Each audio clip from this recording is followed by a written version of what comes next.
Hello, this is the Global Empowerment Team, and we are back at you with another show, another episode, ready to give you some more knowledge, ready to give you some more value.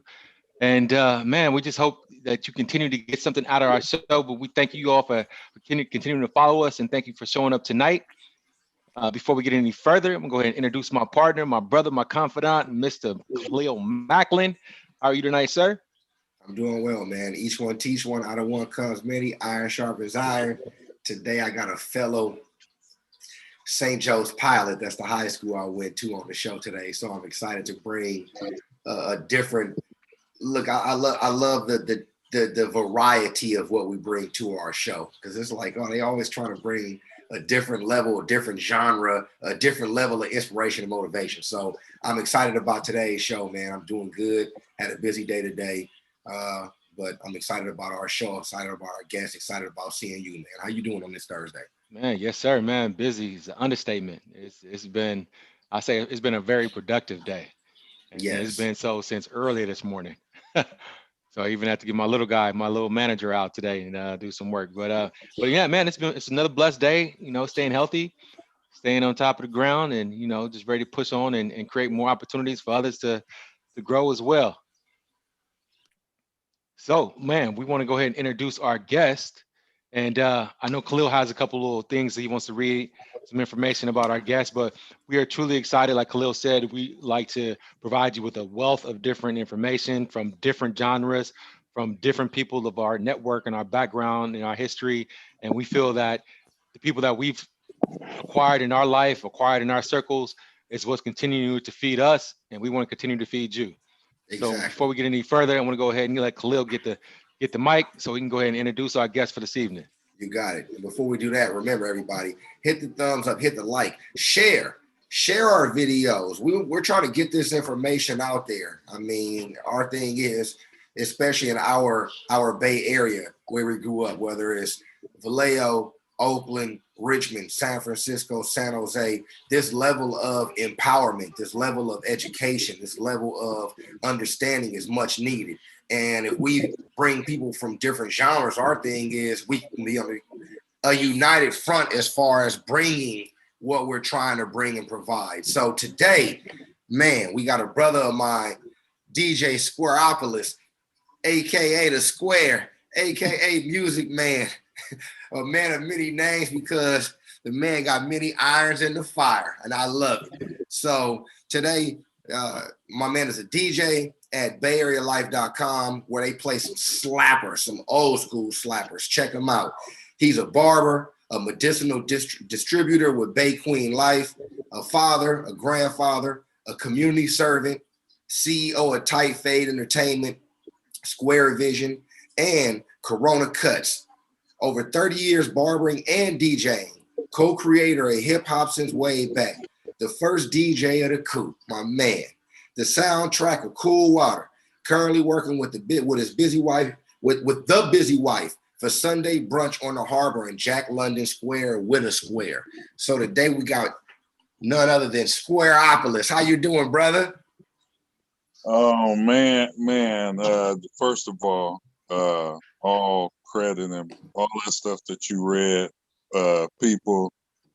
He's pulling your chain. I'm really just a custodian in a McDonald's downtown, and they found me and said they was going to be a part of their empowerment. No, I'm just not. But it's an honor to be a part of y'all thing here. Just the fact that we have our people trying to, as your shirt says, each one teach one. And it's not only children, it's just people, period, trying to empower and trying to. I've been keeping track, every time you tag me or something, I go back and look at the videos and stuff. And just the information that is shared. I'm honored when you said, I know it's last minute, but let me get you on the show. I was like, wow, man, these are the type of things that I like to be a part of because I know it's grassroots and that's where it starts. It starts from the ground up And I appreciate you gentlemen for allowing me to be a part of this. Well, man, I appreciate you Definitely. for taking the time. And I mean, you're a legend. Anybody who's anybody in Oakland, in the surrounding Bay Area, knows about you. So for me, the purpose of Benny and my show is we're trying to empower people and just show them different ways to get out there and make an impact in your community. And Right. oftentimes your talents, your passion, your purpose is going to take you in different directions. Everybody can't be the Jason Kidds or the Gary Paytons. Everybody can't be Mr. Fab or the Loonies. You know what I mean?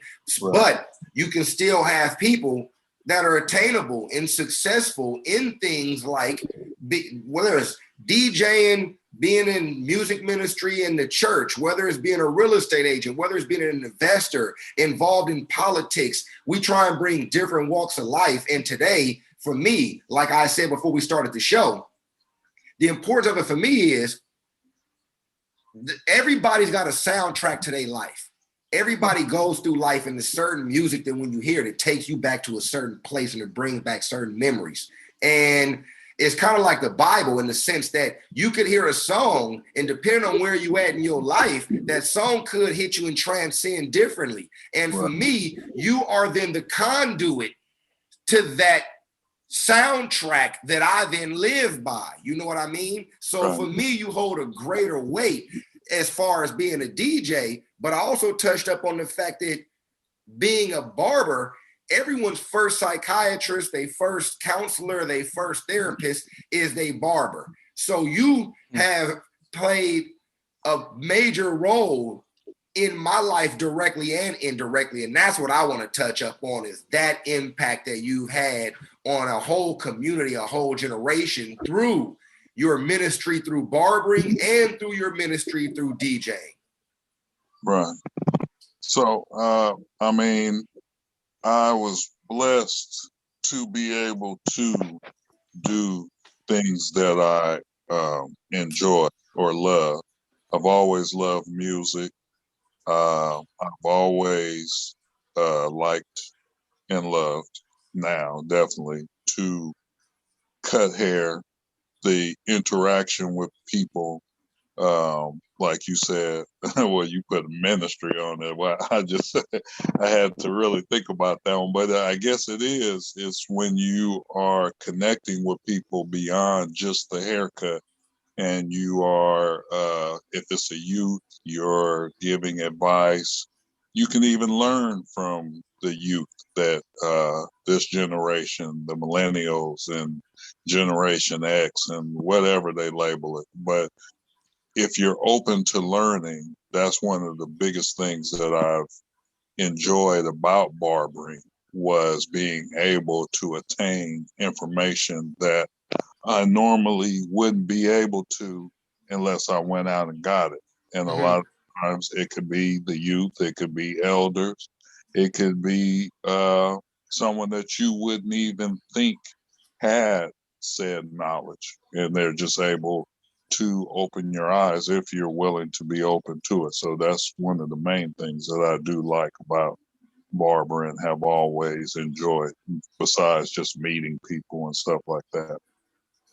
And did the barbering then, because I know when you were a barber, you start building a big old network. You start knowing people in all kinds of different walks of life when you were a barber. Did the barbering then help take your DJing to a whole nother level and plateau as far as the reach that it had? Because I see some of your pictures and I'm surprised.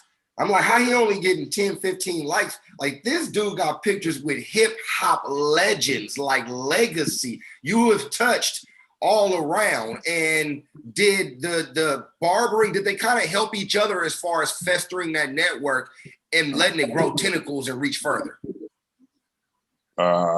Yes, definitely. I started them both in the 80s, and I would say the barbering opened the door for more outreach musically, so to speak.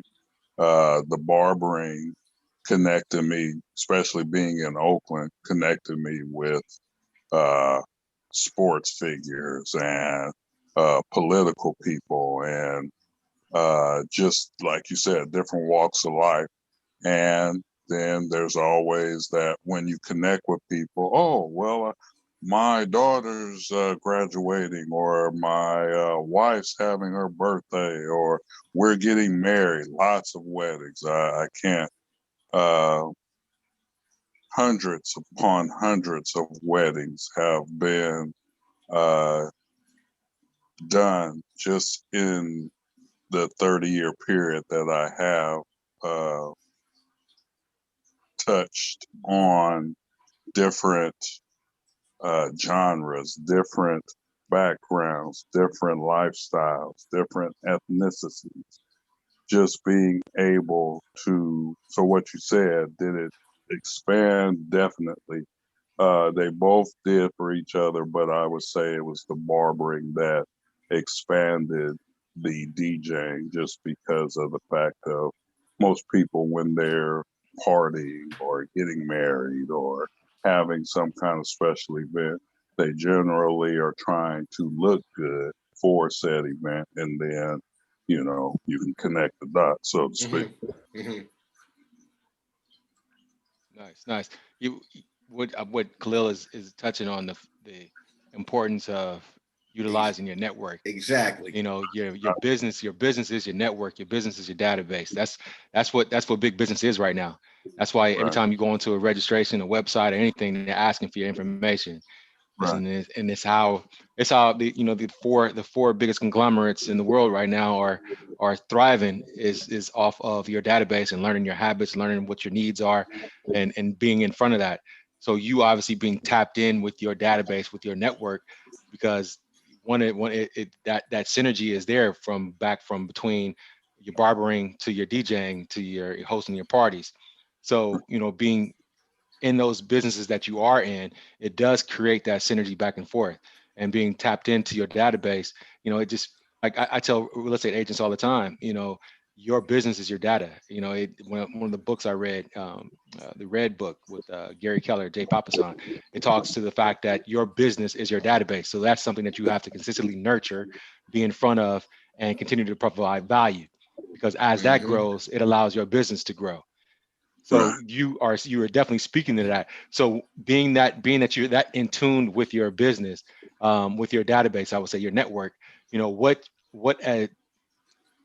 are your steps in doing so, and then how do you continue to provide value to your network to where they are reaching out to you for referrals? Because you just spoke to most of your businesses coming from referrals. So that obviously means that you're creating a relationship, and that relationship is what's more important than anything else. So I would say where it began, um, like Khalil said, went to St. Joe's. So both of them started while I was at Joe's. Once I graduated and went to San Francisco State, and finally got focused on education versus what most young black men, the women, the parties, it made it tough in the sense of trying to get established in the DJ game and wanting to play music at different frat parties or just school events and stuff like that, trying to get established and stuff like that. It made it tough to actually focus on the educational aspect of it. But once I did get my mind straight and realize that, hey, I'm here uh, paying for an education, but I'm trying to be in the student union or at this part of stuff, I had to buckle down and was blessed to come out of there with education in business management. And that's one of the things that has kept me connected, like you were saying, between the two is knowing the aspects, the economics, the marketing, the different aspects of keeping a business going, whether it's just you or whether it's you and your employees. I've been blessed to, at times, hire you, piggybacking off of what Khalil was saying about uh, community opportunities to give to those that show interest in music alone, let alone wanting to be a DJ and things of that nature, just because they see what's going on. And most people are attracted to that when they see the attention, when they see the way crowds interact, stuff like that. It sparks an interest. And when I've been able to show people how to DJ, I've also tried to include the knowledge of how to get a business aspect and being able to take it to a level where you can stay relevant, so to speak, and want people to hire you or wanting to just get exposure, doing promotion of yourself, as well as realizing it's not all about money all the time. Sometimes you have to do a free event or give back, as we call it, in order for people to even know what your talents are, be willing to spend money on you if it's going to be from a business aspect. Some DJs that don't do it for money, they just do it for the love and stuff like that.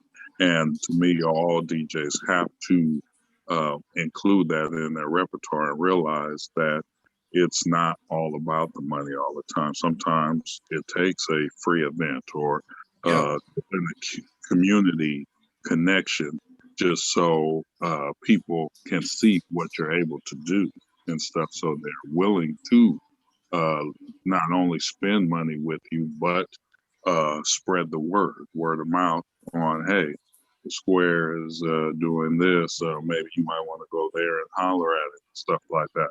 The whole expansion has been part of that education that I did receive, and stuff like that. So connecting and combining all those things, plus the word of mouth and the networking and all that, there's all sorts of aspects of it if you take it that seriously. A lot of people don't take that seriously. They just want to play the music. They just want to see some booty shaking. They just want to, at the end of the night, have a handout for some money, and then they wonder why that might be the only gig that they get. Nobody else is trying to connect with them. I know you can relate with the real estate game. It's like you can show people or have a open house or whatever, but you also have to do the networking so people can know who you are to even want to hire you to show their home.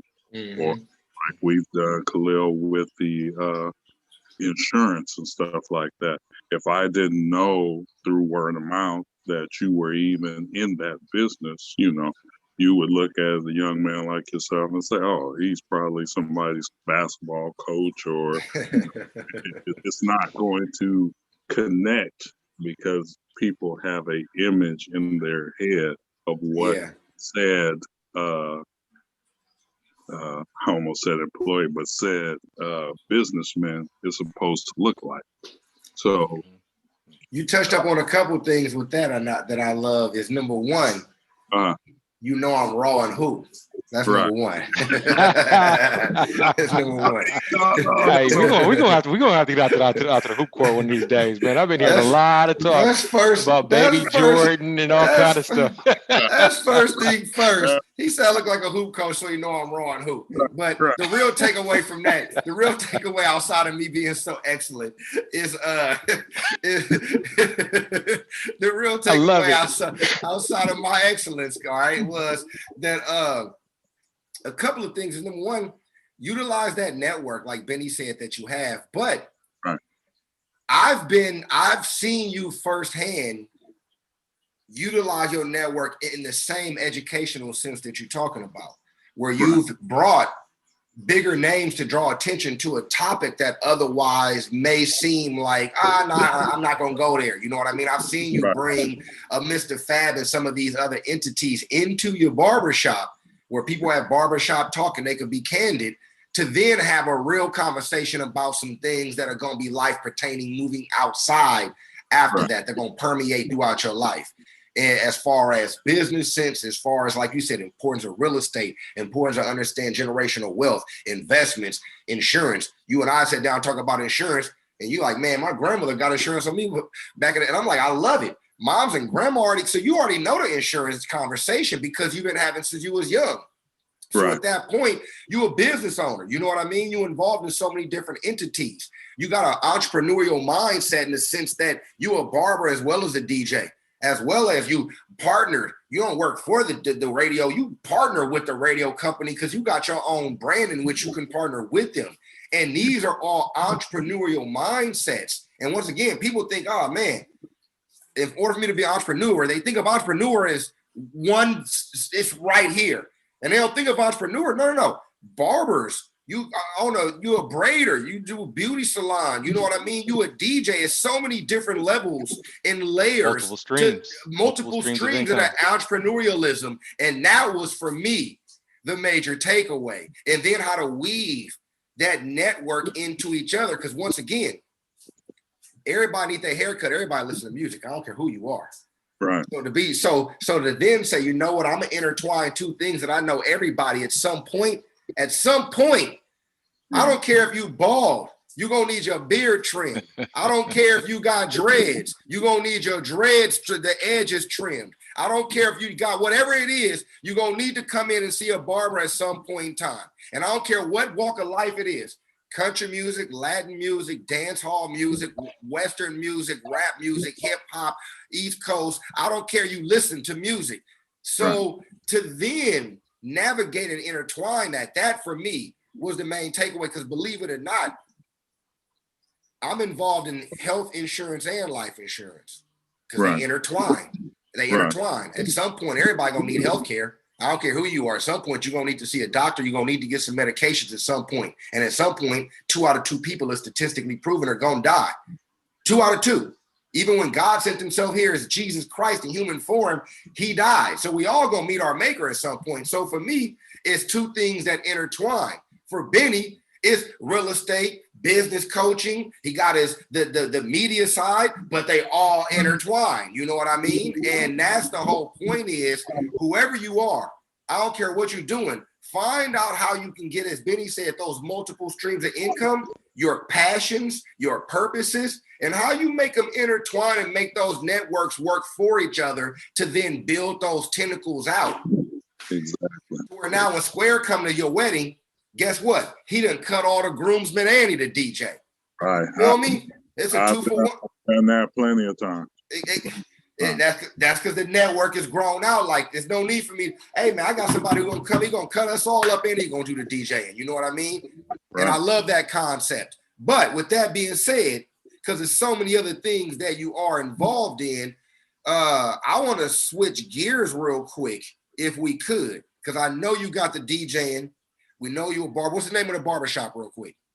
So I started back in the 90s, licensed. I started, like I said, cutting the fellas before parties and stuff when we were at St. Joe's. But as I got through barber college and everything, I started at Cuts and Bends, which is 62nd and Foothill in East Oakland. I was there for 27 years and finally left in 2015. Was cutting out of the house for a minute and then got a call from a good brother by the name of Khalid Jabbar. He was one of the owners of KJ's, which is Black-owned barber franchise. There's 9 of them throughout the Bay Area, all Black-owned. He owns the one in Hayward and the one in Oakland, 87th and East 14th International, E14, whatever you want to label it. Same block as the East Bay Dragons. He hired me to be manager of it. That lasted about a year. And then, of course, COVID, all that kind of stuff kind of shut us down. Some other internal problems, but all in all, once the COVID and Gavin Newsom shut all the salons and stuff down, I made the transition, like I said, interweaving, using my entrepreneurial skills, and just realized that it was probably best to just cut out of my garage. So I've transformed my garage into my shop. So that's where I'm at now. So I call it Corona Cuts, since that's I done got a sign made, Nice. couches in there, just making it socially distanced, as well as, following all the guidelines and stuff. But all the overhead comes to me, versus me having to pay booth rent, stuff like that. And just now, taking everything by appointments and stuff like that, keeping, like I said, things socially distanced, keeping my clients spaced out to give time to sanitize and all that kind of stuff. Nice. But it's working out cool for the most part. It's just the entrepreneurial. Yep, you got to adapt to the environment as an entrepreneur. So that's what we do. Yeah. Now, BayLifeRadio.com. When is your show? What station? Where do we find you at? Is it BayLifeRadio.com only? Where can we find you? What's your times? What's the station? What's the content that you have on the radio show as well? Okay, so BayLifeRadio.com is a internet radio station that myself and a guy by the name of Igor Beats is his DJ name. We're co-owners of it. We've had it for about 8-9 years now, but he is Igor is the creator of it. He's the brainchild behind it. He just let me invest in it, as well as do my shows on it. My show is Friday mornings tomorrow, 9 to 12 I keep saying 9 to 12 a.m., but 9 to 12 p.m. or noon or whatever you want to call it. We do what we call the Friday morning show, the Typhoid Takeover. And I play everything from old school hip hop, R&B, might even throw in some jazz. It's just really what I'm feeling. I try to respect today's music and throw in a few things here and there, but I'm not really a fan of today's music. So that's just the 53-year-old in me. I was raised on 60s, 70s, and 80s, so I try to force feed everybody that does take a chance on listening to it. We're connected, BayLifeRadio.com. We're in the midst of doing Twitch TV. Okay. So that way people can get the visual as well as the audio. We're also streaming on Periscope, of course, Facebook and Instagram, but when you play the wrong thing, they're cutting you off and stuff like that, which is why we branched out to those other streaming sites. But we're really trying to push the Twitch TV right now. So 9 a.m. to 12 p.m., BayLifeRadio.com if you just want to go on your computer. And while you're on your computer, if you want to see it visually, you can go to twitch.tv /Bay Life Radio or /Squareopolis, SQUAROPLIS is how you spell that. In case you can't see it on the screen right here. But that's Nice. every Friday morning or whenever I'm in the mood and I decide to jump on my Twitch. But generally Friday mornings, try to give some energy to start their weekend. He said, "Give some people some energy." Yeah. So Yeah. Friday's a turn up. Friday morning is a turn up. Right. Well, Knock out that last day. Right. Knock out that. Going into exactly. Right. Get it right. That's cool. That's cool. So what other content? So it's strictly a music-based website. Radio station streaming and Twitch, the video. Do you have any other show times or do you provide anything else on the platforms other than just the 60s, 70s, and 80s? Yeah. So okay. That's just my show on Friday.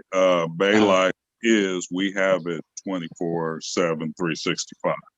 And we have everything from talk shows like this where we're exchanging information and stuff like that. We have Igor has his own show.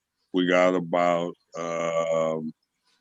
maybe about 15 different DJs throughout the week that have their own time slots and stuff. If you go to the website, bayliferadio.com, you can see bios on all the DJs that are involved and stuff like that. We do everything from, like I said, talk shows, youth events, well, before COVID, rallies and stuff like that, being involved in various events like barbecue while black, or we try to keep it mobile as well, on location type things and stuff like that. But mainly, yeah, just trying to give the community a source to advertise, to share information, things of that nature. We also have a We Play You Wednesdays where we have people email in their songs, and we just have a whole day of where we play local artists, new artists, just trying to give people a platform to get out there and stuff like that. Nice. We've been blessed to have right now currently over 15,000 listeners worldwide, all the way to Australia, down south. We've had people call in from, I think the farthest was either Australia, or one person called in from, if I'm remembering correctly, they were in, it's somewhere in the Caribbean. Don't get me wrong. The medicinals that play a big part in me remembering exact information. I knew I should have wrote down some notes so that way I could give correct information. I want to be making was it Jamaica? That's actually a great segue to the medicinal distributor content with the Bay Queen Life. Can you touch up on that for us a little bit? Myself and Igor, we also are the delivery men for a Black-owned cannabis dispensary, BayQueen.life. Husband and wife business. She's been in business for 4 going on 5 years, based out of Oakland, strictly delivery, and me and Igor are the delivery people. We deliver everything from flour to CBD products, tinctures, balms, lotions, pretty much edibles, from cookies to candy bars to just everything that's available right now medicinally. Bay Queen has it to offer. She has a wide variety of, it's more than just going out and getting you a 20 sack or whatever. It's a lot of CBD products, vet CBD. We have a couple of veterinarians who are clients that get the CBD for the animals, things of that nature. It's more than just getting high. It's on a medicinal. It's a true medicinal purpose to it. From So if you go to the website, it's Bay like Bay Area, Queen like the queens that we love, .life. Like the life that we live. Yes, exactly. And you can see for yourself the multitude of items and things of that nature that they have to offer. And when you order, more than likely I'll be the one that'll be pulling up, calling you, saying, "Come on out, your order is here." And another thing about it though is that's just another revenue stream and being an entrepreneurial mindset, because the thing about the marijuana industry, you don't have to be somebody who partakes, who smokes weed or nothing like that. It's an industry. You know what I mean? Like, I don't drink alcohol or anything like that, but you better believe if an alcohol investment comes around for me to partner with some alcohol, I'm a definitely partner with them because it's a revenue stream. So the cannabis stuff is not just like you said about getting high. It's the CBD part, is the hemp that you can extract and start making clothing. It's all these different things that go into a healing purpose. But as a business person, all I'm hearing is it's a Black-owned business. It's another revenue stream for somebody to say, you know what? Let me tap into seeing how in my community, do they have deliveries? Do they have any actual dispensaries? What's the laws in my own county to figure out if maybe that's a revenue stream for me to get into? But that's what I heard from the whole thing, is that's a third revenue stream. Right. And then once again, the interwoven network, because I'd assume there's a good portion of people who smoke weed who love smoking weed to music. You know what I mean? I assume that there's people who smoke weed that still need to get haircuts every once in a while. I'm just making assumptions here. I don't know. Maybe I'm crazy for making that assumption, but I think weed smokers still need haircuts. I think weed smokers love music. So once again, you guys now have tapped into 3 revenue streams, three networks that are different but overlap somewhat. You know what I mean? And that at that point, once again, for us, I always try to make it plain. All this talk, people get lost in this good conversation that you have. I like to bring back the takeaways, and what we should extrapolate from this conversation is, you know what? This is an industry right here. Whether you invested in marijuana through the stock market, whether you invested in marijuana as far as trying to figure out how to grow it and be a distributor to some of these places, whether you're trying to open up your own club, whether you're trying to partner somewhere, whether you're trying to be the delivery guy there and get some kind of revenue stream from it, whatever it is, cost sharing, this is a untapped market. And once this thing legitimizes in every single state, federally and everything outside of the 16 states that it's currently in, we're going to miss out on a lot of revenue if we don't get in on this ground floor. So for me, what I'm hearing is it's a whole nother revenue stream that we need to be looking into is entrepreneurs. So I appreciate the takeaway on that. But like you said, I'll attribute it to the medicinal fact that you didn't bring your notes for that one.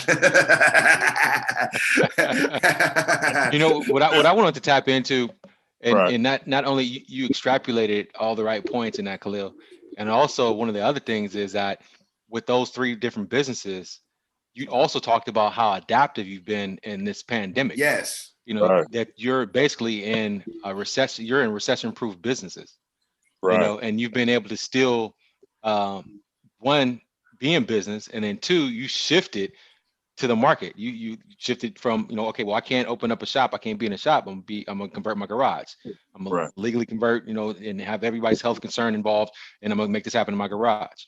You're working for a company, a distributor.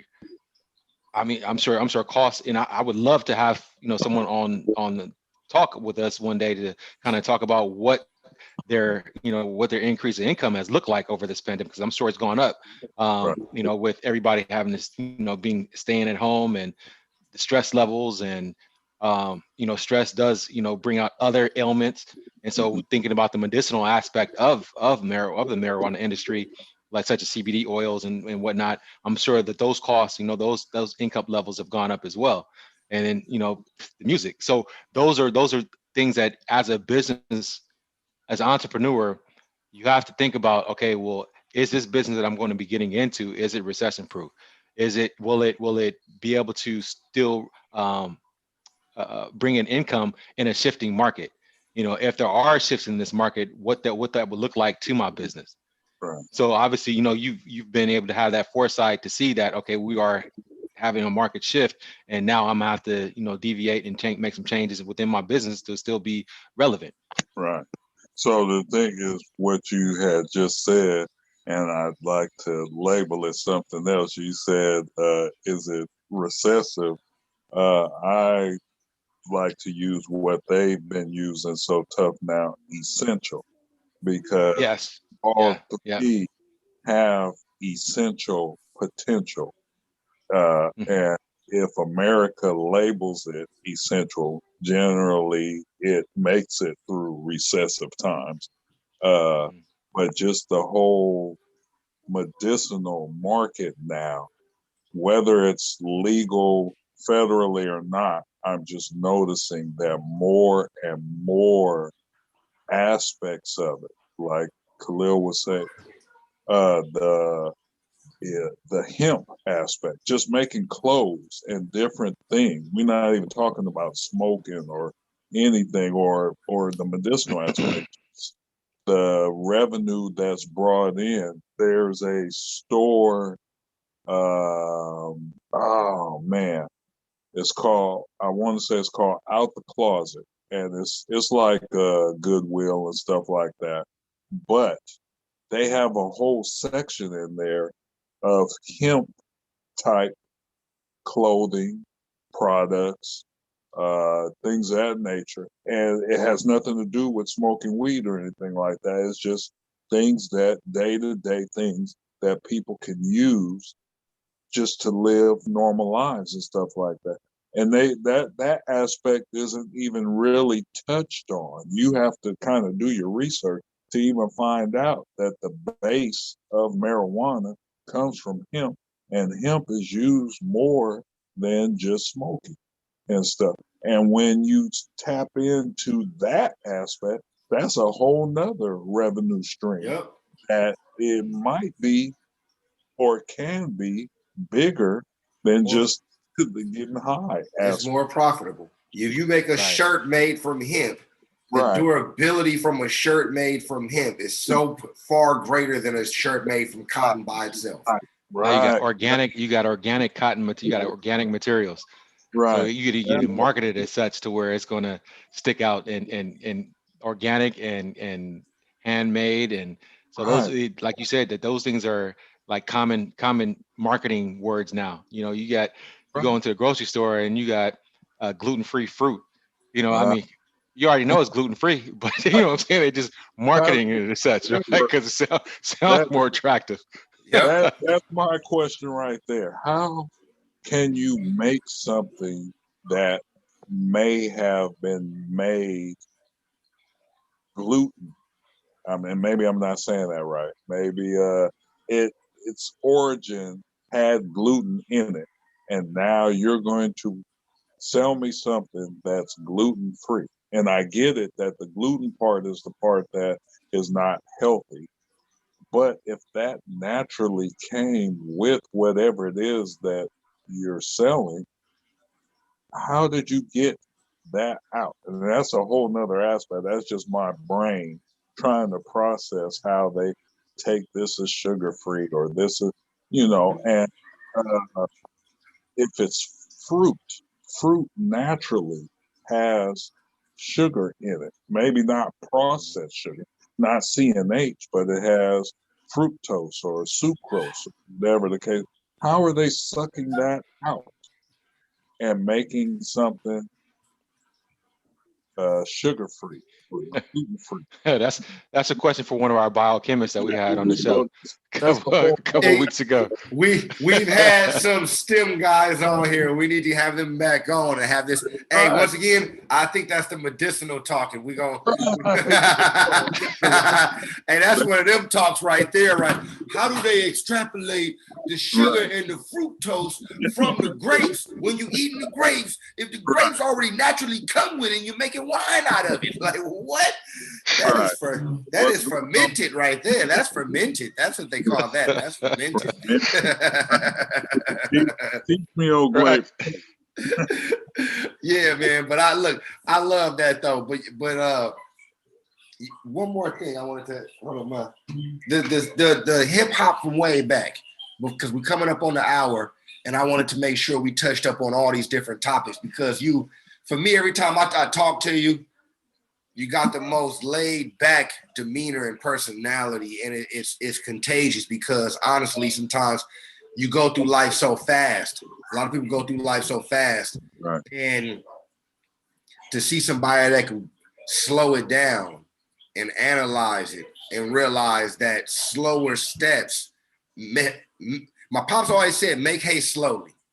You know what I mean? And sometimes that means I need to be more reserved with my quick words and be a little more thoughtful and processed with things that I then come back with and put out into the world. You know what I mean? And that's what you are to me. You that word of wisdom. You that how many licks does it take to get to the center of the lollipop owl type dude? I like that about you, man. Like seriously, you very sagacious, you very wise, you very just you thoughtful about your before you approach something. You're very lucid in your speech, and I really appreciate that. But and I like giving people their roses while they're here. And you know what I mean? You need your roses because you deserve them, man. They smell good. You're a great brother, not only to me, but your community, your family. You know what I mean? Just anybody who truly encounters you knows what I'm talking about is 100% factual about you. You a godsend, you a king, you the man. But if we could touch up on the hip hop from way back real quick, because I know you got that other endeavor as well. And how did that start? What's going on with that? What's the future of that? Where's that going next? So about 5 years ago now, me and a young man by the name of Sadani King, who is he's a probation officer and deputy sheriff at 150th up here, the juvenile detention place.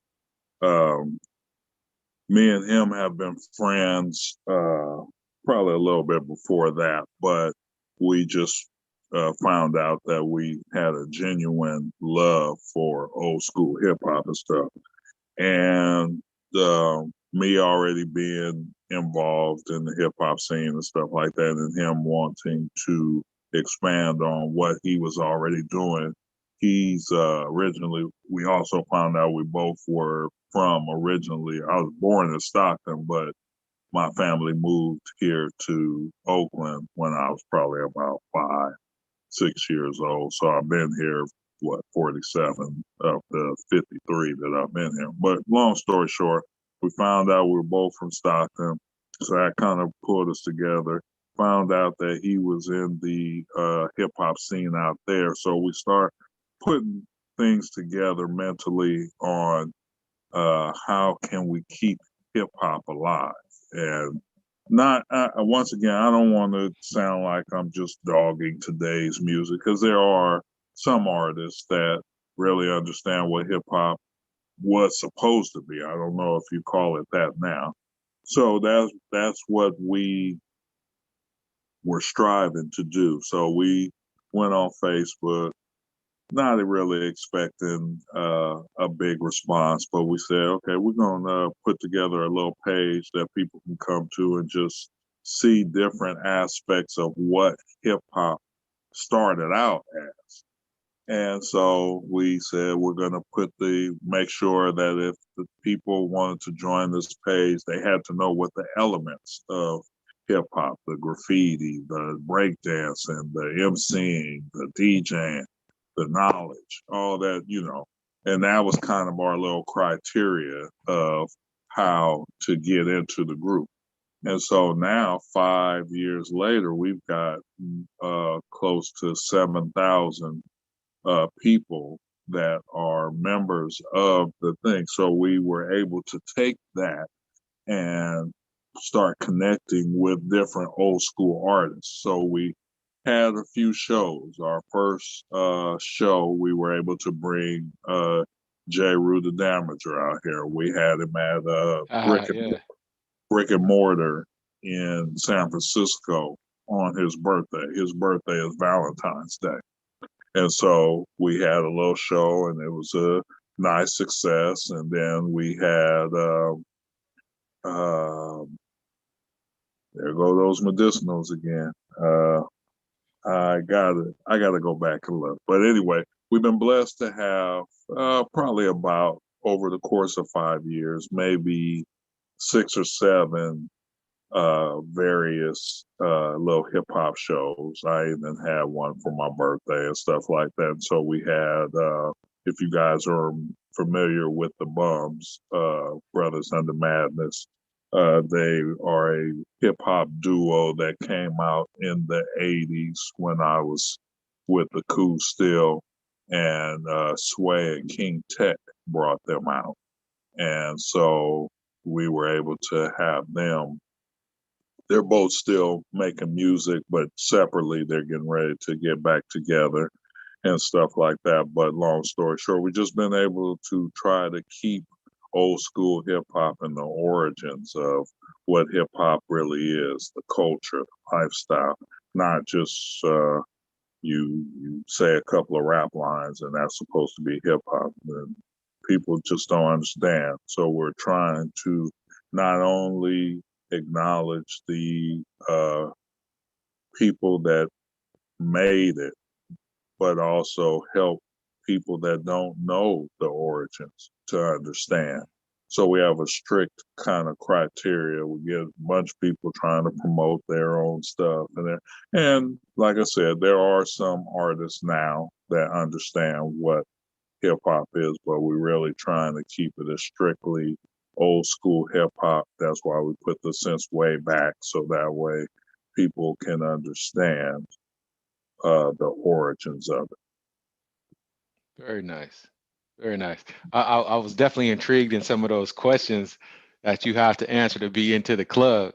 Right. Like, what's the origin of hip hop? Man, I remember my first hip hop song that I heard was on a tape, and it was MC Hammer.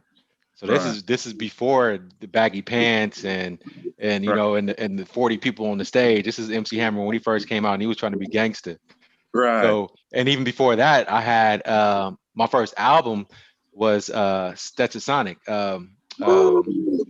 Blast Off on the Planet Rock.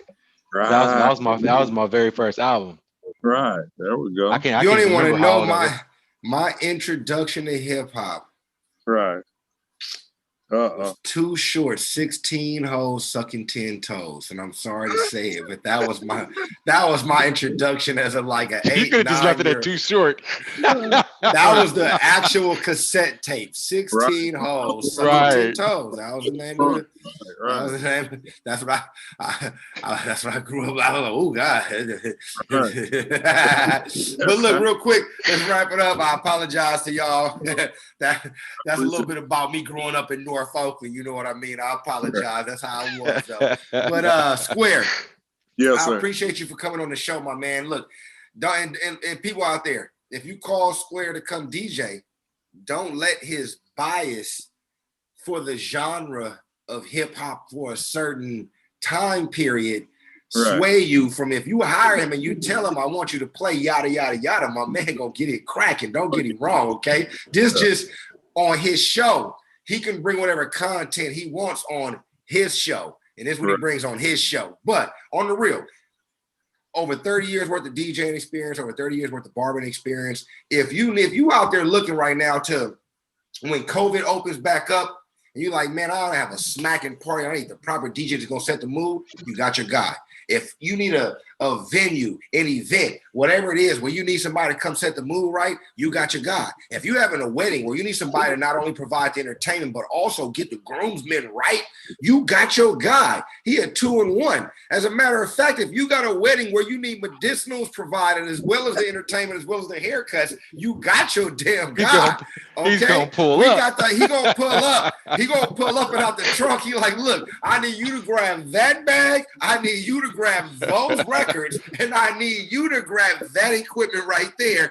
Right. Take it all to the same room, and I got it hooked up. But my point is, he on point, man. Seriously, I vouch for this brother because of what he does. Not only that, he an entrepreneur. He teaching these barbers of ways to invest in themselves. Be creative with a revenue income stream. Be creative with the way they save their money. Be creative with the way you tap into your other passions, because obviously he's got multiple passions and he's capitalizing on all those passions. So that's my main takeaway is, once again, it goes back to the 5 P's of success. Once you find out your passion, your purpose, you can't help but be passionate. Get you a plan, surround yourself with the right people, be persistent. Because I'm pretty sure it didn't just happen overnight for my brother to be a success in the multiple endeavors that he's had. But reach out to him, Squareopolis. Go on Instagram, go on Facebook. You type in the Square, it's gonna pull the rest up for you. But DJ Squareopolis, Bay Area, BayLifeRadio.com. He on Friday from 9 a.m. to 12 p.m. He's got the QueenLife.com as well, or I'm sorry, BayQueen.life. BayQueen.life. I apologize. And he got hip hop from way back, so he got his fingers in multiple different pots.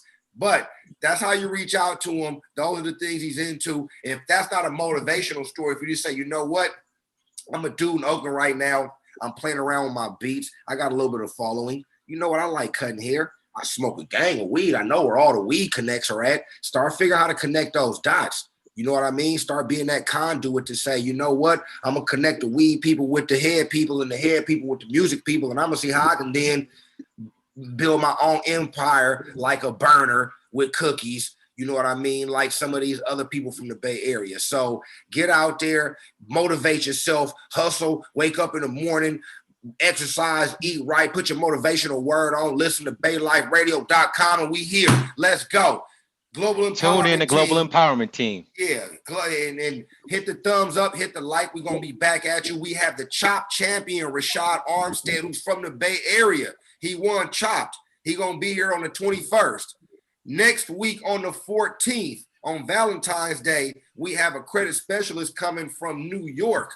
Young lady coming on to talk about the importance of credit, how to utilize your credit to then establish that to build an empire on your credit without spending your own money, because there's ways to do that. So once again, we try to always be creative and enlighten you in different ways. So everybody love food like they love music. Everybody love money, so we're going to show you about both of them. So Square, I appreciate you. Everybody, thank you for tuning in. Biddy, you got to take us out of here. You out, man. Mike's dropped. We out. You did it. Love y'all. Take care, bro.